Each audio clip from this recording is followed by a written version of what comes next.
Hello, Phil here from Wings of Pegasus and welcome to another analysis video. If you enjoyed this video, please give it a thumbs up and subscribe. On the agenda tonight, we're going back to 1974 and we're going to be looking at the Bee Gees and they're going to be playing through To Love Somebody. So let's get the guys up on screen and see how they get on.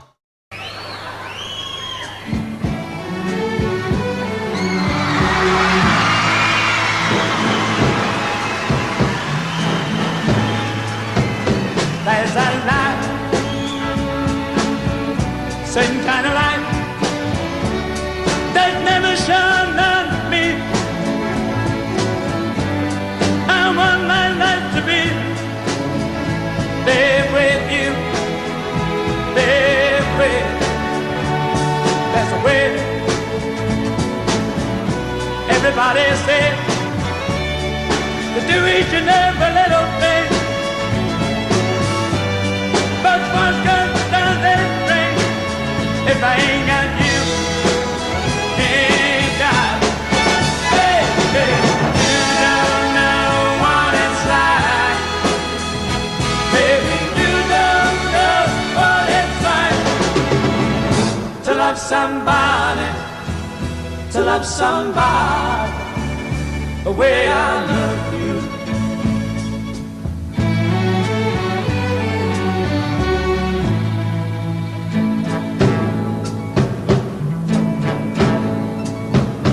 In my brain, I see your face again. I know my frame of mind. You ain't got to be so blind, and I'm blind, so very blind. I'm a man. Can't you see what I am? I live and never read for you.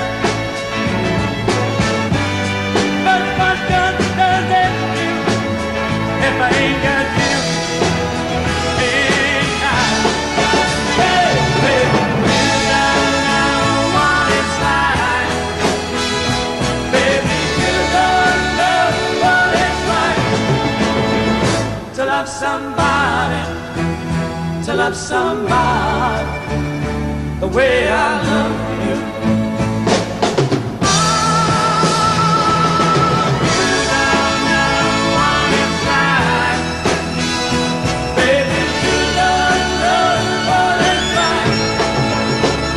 To love somebody, the way I love you.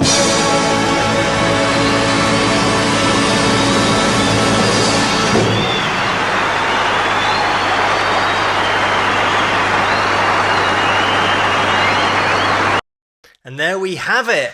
So, the Bee Gees, one of those bands that could absolutely produce live the same sound that they used to get on the record.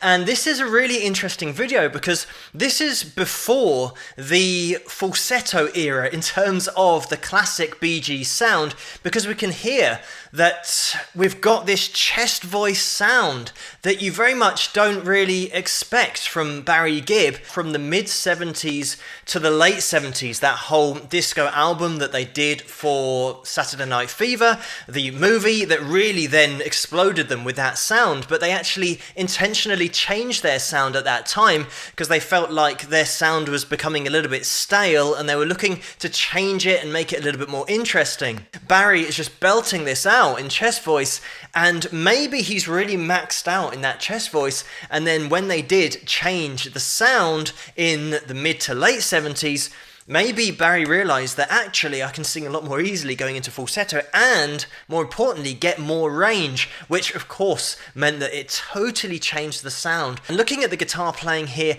a lot of people would have seen concert footage of the Bee Gees and Barry is playing the guitar, but you'll find that sometimes he doesn't have his hand on the guitar at all, he's just strumming that open string chord. So Barry tunes the guitar to a chord already, So then when you want to play another chord, you just place your finger on the fretboard and effectively do a bar of one fret, and you'll get the bar chord because it will just play whichever position you go to. Of course, then if you want to play a minor chord, you then have to learn the minor shape and place that on as well. But it makes it a lot easier to play the guitar and sing, just putting that first finger barred. Of course, we're not going to have any guitar solos with the Bee Gees because it is really all about that vocal and the vocal harmonies and how they interact with each other, and having that top level ability to harmonize. And I think it's one of these things that always tends to pop up with bands that are related. They just all absolutely lock in to each other's harmony lines so that they can sing independently really well and independently together, so then the final sound you get is really impressive. The great thing about the Bee Gees is the fact that they were such great songwriters, but also that they could play instruments and they could translate what they'd put down on paper onto the stage.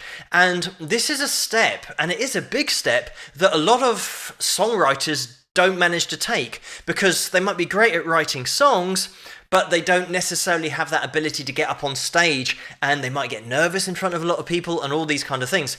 So being able to translate that onto the stage certainly worked well, and it was something that was rare in order to have such great songwriters and have that full package like the Bee Gees were.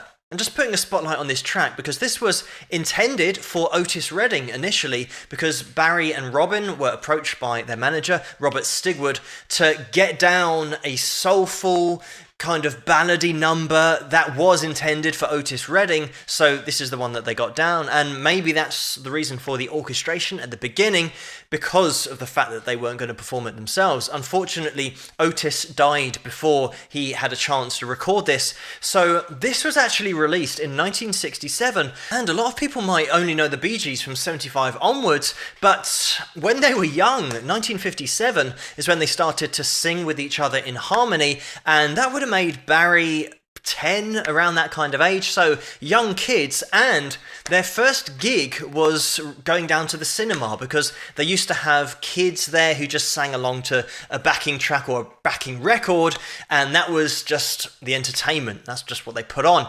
And when it was the Bee Gees' turn to go down there, they're running down to the cinema, and one of them somehow broke the record that they were supposed to be miming to.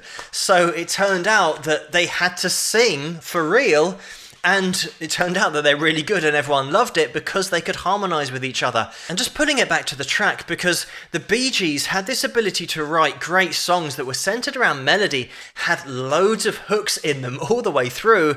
The harmonies, of course, but they also wrote about topics that people could connect with. And this is a great example, because To Love Somebody, you would actually think that this track was written from the perspective of a man about a woman, but actually it was Barry writing about their manager, Robert Stigwood, and he said that it was a strange thing to write about, and it wasn't a homosexual thing with his manager, but just a deep respect and love that he had for Robert. And it's so universal, the way that it's written and delivered, and the melody that's in there, you can relate it to something totally different. And I know that a lot of people would think of the former that I said about a man writing about a woman, but it just so happened that it wasn't that. But it was so relatable that you would think it would be. And in terms of the way that this is played, have a listen to the variation in timing, in tempo, because we start out the track, it's all fine, we've got that great string section that comes in, and as we motor through the track, there's an obvious decrease in tempo to exaggerate the chorus, to really hit home with that melody so that it stands out. And these are the kind of things that subconsciously, they definitely have an impact in people's minds. Even if you're not musical, the body picks up on these rhythmic changes, and it just helps that chorus to really stand out. What you'll find is that in up-tempo numbers, sometimes the opposite is true. So you start slowly, and then it gradually increases throughout the track, especially in the chorus, and then maybe for the second verse, it'll start to dip in tempo again. So you get this push and pull effect that is, of course, going to make it a lot more interesting. It's going to make that journey more interesting, because there's so much to see on that journey, not only musically, but also the feel of it and the groove. This track was released in 1967, so 7 years before this performance that we're looking at, and it's also interesting how different countries have different tastes, because this track did really well in the USA, and maybe because it was more of a soulful ballad, and maybe because it was initially intended for Otis Redding, but certainly in the UK this wasn't a big hit for them.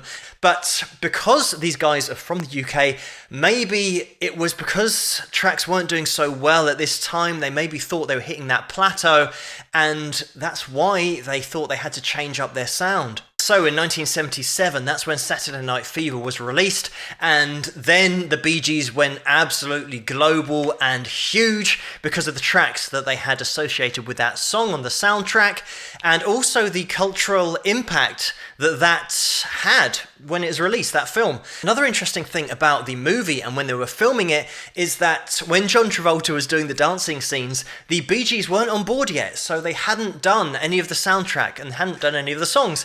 So it meant that John Travolta was dancing to Stevie Wonder and so many different artists that they just happened to have records of at the time, and then the Bee Gees music, once it had been finished, was then put on in the edit afterwards. So of course John Travolta, watching it back, realizes that it's totally different. Obviously the editing has to be spot on in order for it to look like they're dancing in time to the track that the Bee Gees have made, when in fact he would have been dancing to a totally different track. So How Deep Is Your Love, Stayin' Alive, Night Fever, those three went to #1 in the USA, and they got top 5 in the UK as well, around 2, 3 and 4. So monster hits all over the place, being associated with such a big movie as well. But let's not overemphasize the importance of the movie, because they're great tracks and they just absolutely work with the movie. It was just that pairing.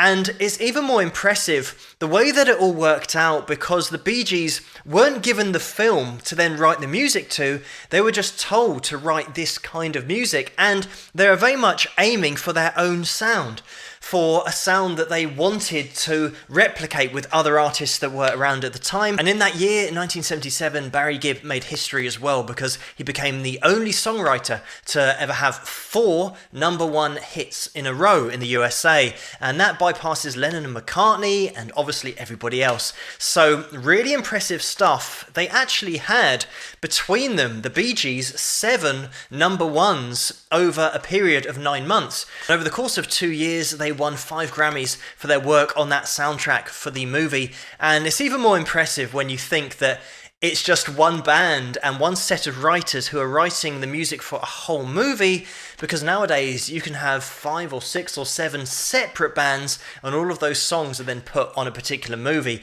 So in order to have such diversity and be able to change the writing so much, considering what they've written before, it shows that they're such versatile artists and versatile writers. And everybody knows the hardships that the band have been through, and especially Barry now being the last Bee Gee remaining. But what a fantastic band they were, and with Andy unfortunately leaving in 1988, he was due to join up with the band and they would then become a 4-piece. Unfortunately, we never got to see that materialize, because that would have been a great dynamic with Andy in there as well. But the music that they produced, the writing, absolutely at the forefront, that's connected with so many people en masse around the world. And that's the thing about music, and the thing about the Bee Gees and their writing ability, is that it doesn't matter where you come from, there is a song by the Bee Gees that you can connect with. An absolute total band playing, singing, and giving great renditions live of their records, which is the hardest thing to do and something that a lot of bands fail to do ever. The Bee Gees are right up there for live performance, but also in that studio. But thank you so much for suggesting this video for me to take a look at, and keep those suggestions coming in the comments below. Let me know what you guys think, and if you like this video, please give it a thumbs up and subscribe, and I'll see you guys at the next one.